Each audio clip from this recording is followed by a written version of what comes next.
ఆ రోజు మనం జైల్లో కలిసిన తర్వాత మళ్ళీ నేను అసలు సూర్య దగ్గరికి వెళ్ళలేదు. నా ప్రాణం తీసుకొని మా అమ్మని బ్రతికించు, మా అమ్మని బ్రతికించు.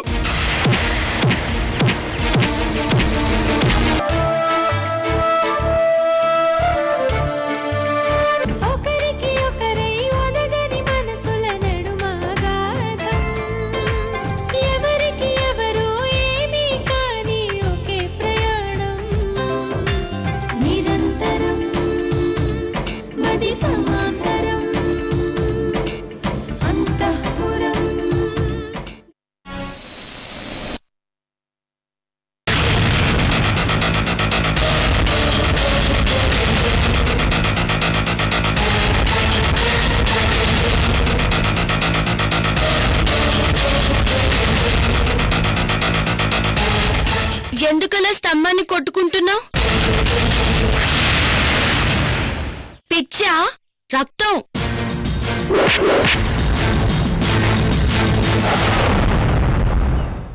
సంధ్య, సంధ్య, సంధ్య!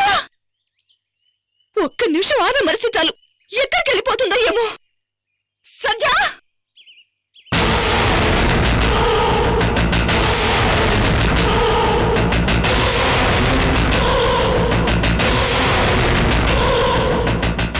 సంధ్య! సంధ్య! దేవుడా, పిత పొద్దుంటున్న కూడా వినకుండా ఎరక్కపోయి తీసుకొచ్చారు. సంధ్య! సంధ్య! అత్తయ్య, అత్తయ్య, అత్తయ్య, అత్తయ్య, అత్తయ్య!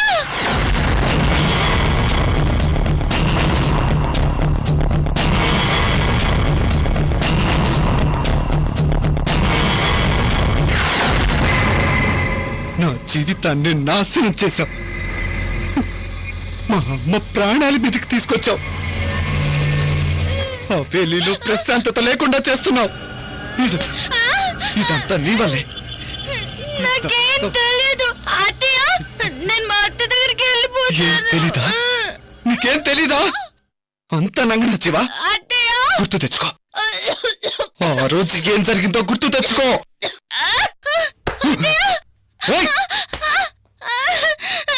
ఆ రోజు నువ్వు ఫోర్స్ చేయబట్టి దేవుడి ముందు ప్రమాణం చేసి నీకు మాటిచ్చాను. చిక్కుల్లో పడ్డాను. పుట్టగానే రూప ప్రియాంకల బిడ్డల్ని మార్చినట్లు తెలియక ప్రియాంక దగ్గరున్నది నా మొదటి బిడ్డ అనుకొని నీ చేతికిచ్చాను. వాడు నీ చేతుల్లోనే చనిపోయాడు. నా మొదటి బిడ్డ రూప దగ్గర పెరుగుతున్నాడు. ఇప్పుడు మా అమ్మ ప్రాణాల్ని రిస్క్ లో పడేశావు. ఆ రోజు నువ్వు నా జోలికి రాకుండా ఉండుంటే హవేలీలో హాయిగా ఉండేవాడిని. ఈ తలనొప్పే ఉండేది కాదు. Your the కల్పిట్. దోషివి నువ్వే. వదిలిపెట్టను, వదిలిపెట్టను.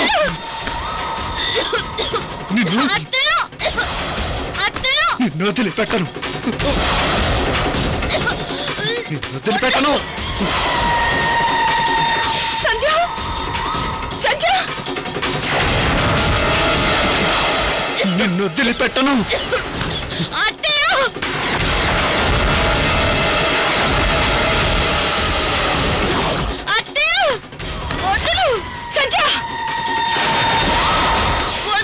నిన్ను వదిలిపెట్టను, నిన్ను వదిలిపెట్టను. నిన్ను చంపేస్తాను.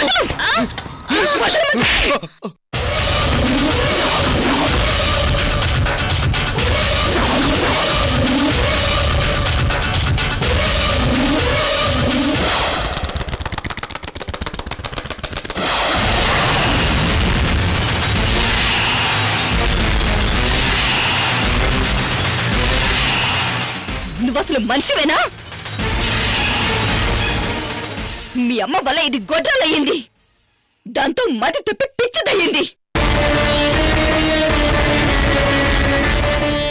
ఇంకా మీ కసి తీరలేదా?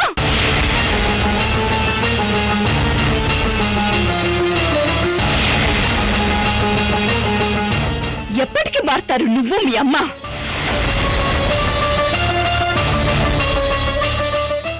ఎంతమందిని చంపితే మీ రక్తదాహం తీరుతుంది? ఎంతమంది జీవితాలతో చెలగట్టబడతారు? అంతం లేదా? అంతేనా? నేను సంజయ్కి చేసిన ప్రమాణం వల్లే ఇప్పుడు మా అమ్మ ప్రాణాల మీదకి వచ్చింది.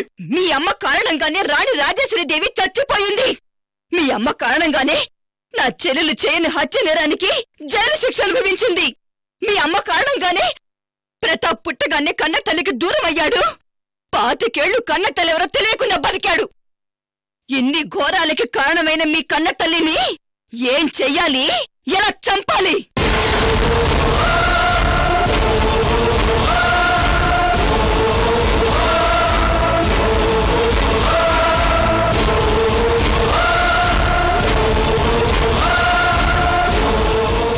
మొదటి బిడ్డని ఇస్తానంటూ ఆ రోజు సంధ్య ఫోర్స్ చేయబట్టి నువ్వు మాట ఇవ్వలేదు. మీ అమ్మ చేసింది తప్పు అని నీకు కనిపించింది కాబట్టి మాటిచ్చావు.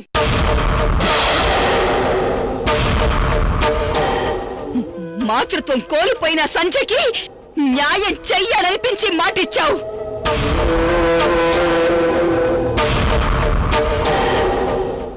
అవునా కాదా? ఒప్పుకో, నిజాన్ని ఒప్పుకో.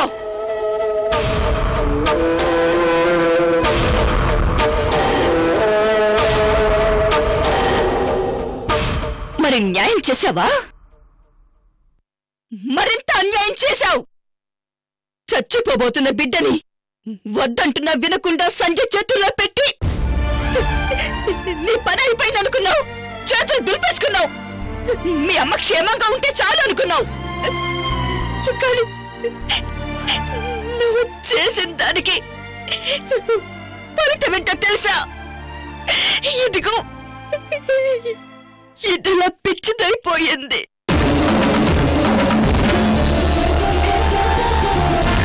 దీనికి కారణం ఎవరు? నువ్వే. మరి నిన్నేం చెయ్యాలి? పైగా మొదటి బిడ్డ అంటూ రూపకు పుట్టిన రెండో బిడ్డను తీసుకొచ్చి సంజయ్ చెట్లో పెట్టావు. రాజేశ్వరీదేవి మాకంతా చెప్పింది.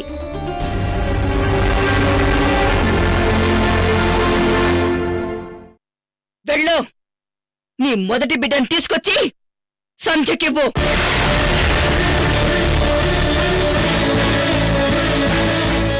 సంజయ్కి పిచ్చి తగ్గుతుంది. మీ అమ్మ క్షేమంగా ఉంటుంది. వెళ్ళు. చచ్చిపోతారు.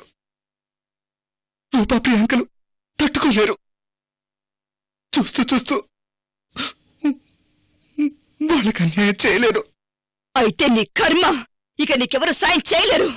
మీ అమ్మ చస్తుంది, అనుభవించు. పదవే. ఆంటీ ఆంటీ అలా అనకండి.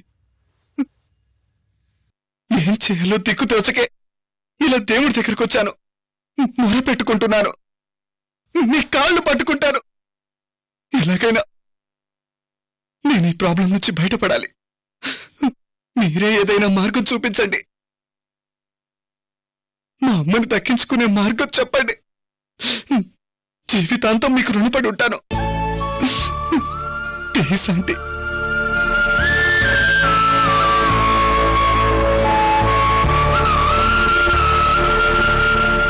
అత్తయ్య ఏడుస్తున్నాడు. ఏం కావాలి అతనికి? వాళ్ళమ్మ ప్రాణాలు.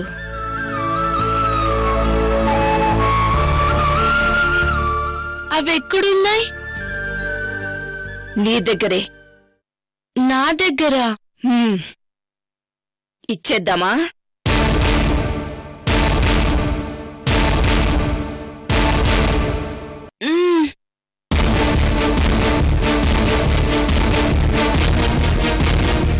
అయ్యో, మీ అమ్మ చచ్చిపోతోంది అని జాలి కలగడం లేదు.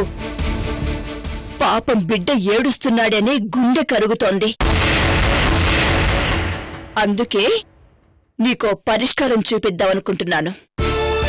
చెప్పండి ఆంటీ, ఏం చెప్పంటారు? చెప్తాను, కానీ ఒక కండిషన్. మీరేం చెప్పినా చేస్తాను. మాట తప్పను. ఇంకెప్పుడు సంజయ్ జోలికి రాకూడదు. రాను, అస్సలు రాను. అయితే నాతో రా. సంధ్య, పద.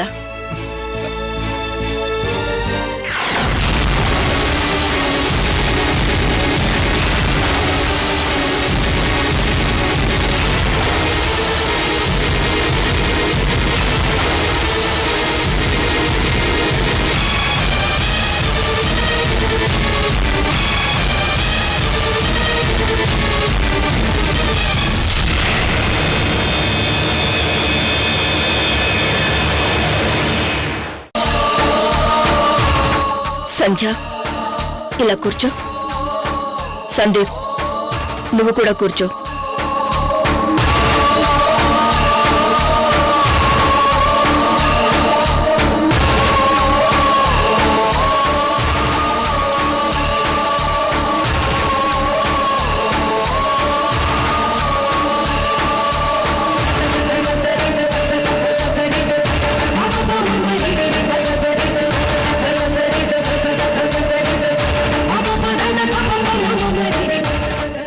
సంధ్య, ఇప్పుడు నేను చెప్పినట్టుగా నువ్వు చెప్పాలి,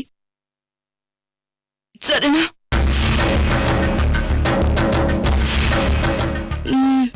సరే. సందీప్కి పుట్టిన మొదటి సంతానాన్ని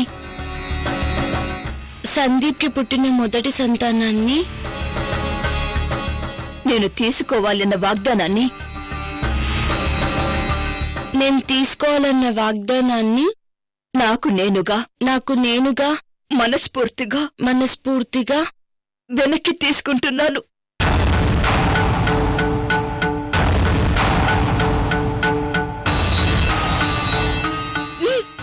చెప్పు. వెనక్కి తీసుకుంటున్నాను. వెనక్కి తీసుకుంటున్నాను.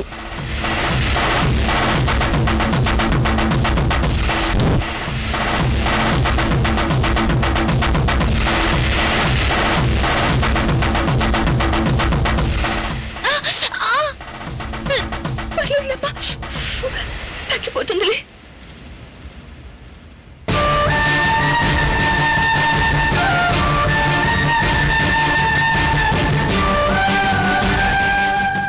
లేమ్మా.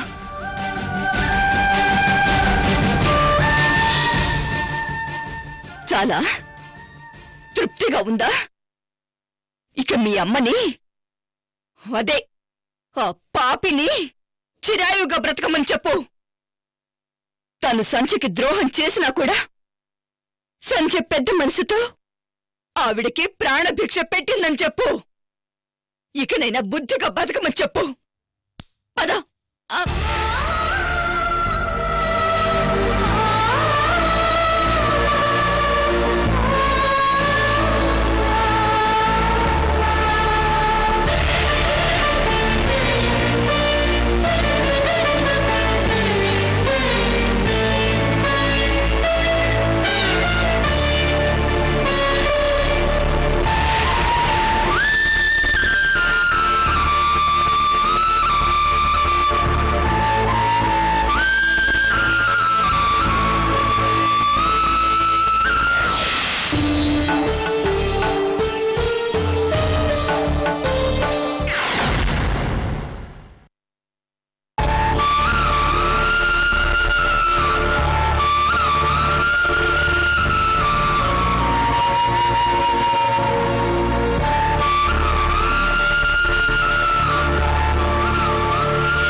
అన్నయ్య,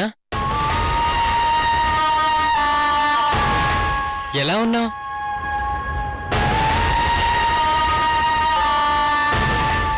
నరకంలో ఉన్నవాణ్ణి ఎలా ఉన్నావు అడిగితే ఏం చెప్తాడు?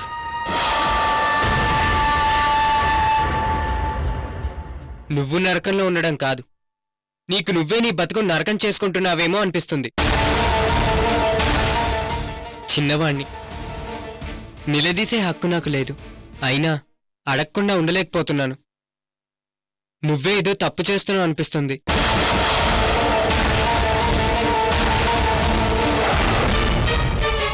పరాయి వాళ్ళం కాదు, మీ తమ్ముళ్ళం. మా దగ్గర దాపరికం ఎందుకు? అసలు మీరు దేని గురించి మాట్లాడుతున్నారు? నీకు వదినికి మధ్య జరుగుతున్న గొడవ గురించి.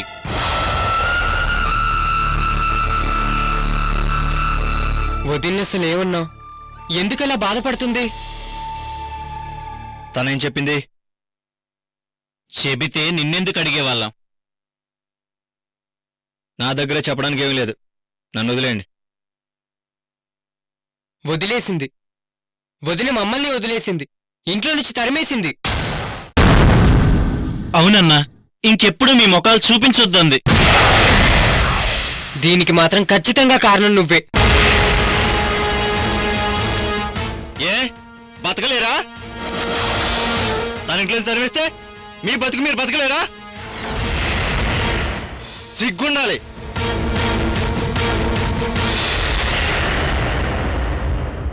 ఒళ్ళొంచి పని చేసి సంపాదించుకోండి, చేత కాకపోతే అడుక్కు తినండి, అంతేగాని ఇంట్లో తరివేసిందని ఆడవడం కాదు.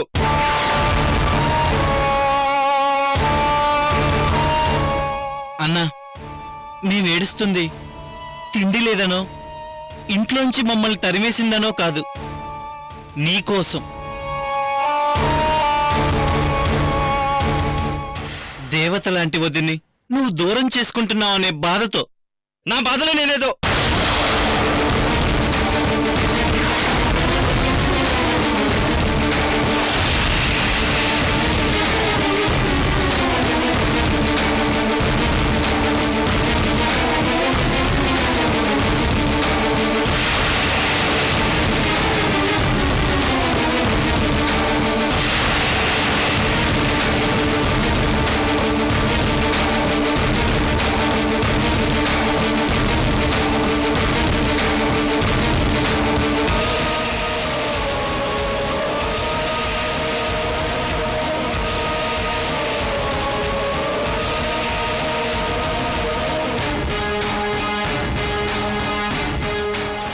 రై, మీరు వెళ్ళండి. ఆగండి. మన మాటలు వాళ్ళని కూడా విన్ని సూర్య. రై, మిమ్మల్ని వెళ్ళమని చెప్పాను లేదా? వెళ్ళండి. ఆగండి. శివ,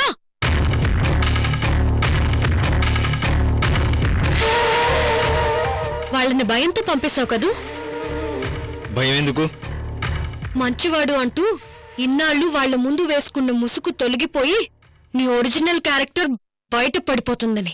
తప్పు చేసింది నేను కాదు, క్యారెక్టర్ బయటపడిపోతుంది భయపడాల్సింది నేను కాదు. మరి నేనా? అది నువ్వే ఆలోచించుకో. అబద్ధం చెప్తుంది నువ్వు. ఏ అబద్ధం చెప్పాను? ఇంద్ర నిజంగానే నన్ను రేప్ చేశాడని ఆనంద్ అంకుల్ చెప్పాడని అన్నావు. అది పచ్చబద్ధం.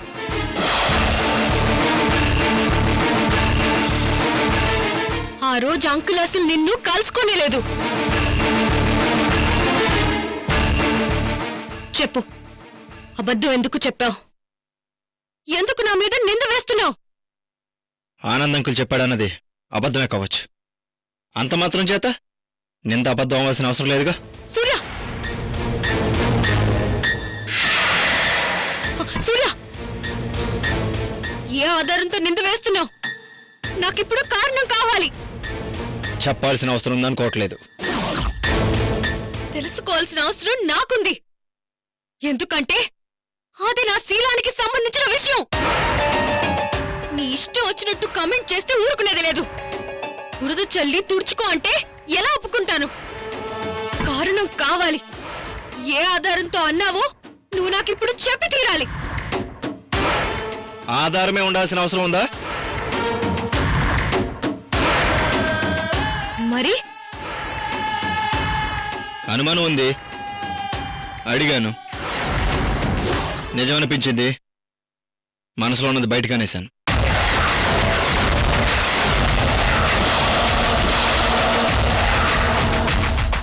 నేనేం దాన్ని రాతంతో చేయట్లేదే. నిజం ఎందుకు దాచిపెట్టావని నిన్నేం నిలదీయట్లేదే. సర్దుకుపోతున్నాను కదా, రాజీ పడ్డాను కదా. ఇంకేంటి? ఎందుకు ఆ విషయం సాగదీస్తున్నావు? ఎందుకు గొడవ చేస్తున్నావు? Shut up!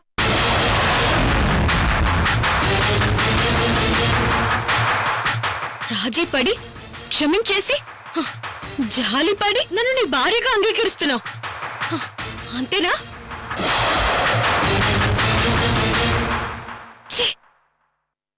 నీకన్నా ఇంద్రే బెటర్.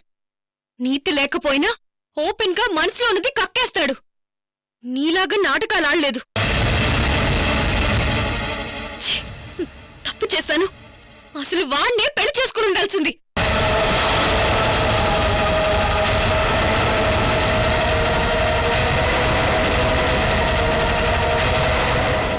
అయినా ఇప్పుడే చేయలేవు. మంచివాడు అనుకుని మోసపోయాను. మనసులో ఇంత కుళ్ళు దాచుకుంటావు అనుకోలేదు. చూడు, నా కళ్ళల్లోకి చూడు. తప్పు చేసిన దానిలో కనిపిస్తున్నానా? నా కళ్ళల్లోంచి రాలుతున్నా ఏ కన్నీటి బొట్టునైనా అడుగు.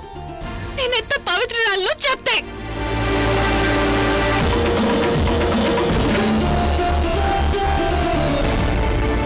నన్ను ఇంద్ర నిజంగానే రేప్ చేసి ఉంటుంటే ఆ క్షణంలోనే వాడిని చంపేసి నేను చచ్చిపోయి ఉండేదాన్ని. అది తెలుసుకో. నాకు క్యారెక్టర్ ముఖ్యం, పరువు ముఖ్యం, ప్రాణం ముఖ్యం కాదు సూర్య. పొరపాటుగా మాట్లాడానని ఇప్పటికైనా ఒప్పుకో. అన్ని మర్చిపోతాను, బాధను దిగమింగేస్తాను నీకోసం సూర్య. ప్లీజ్.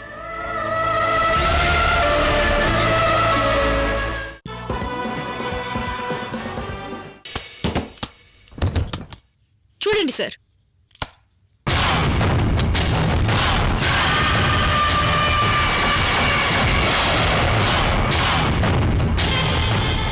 చాలా ఈ సాక్ష్యం సరిపోతుందా?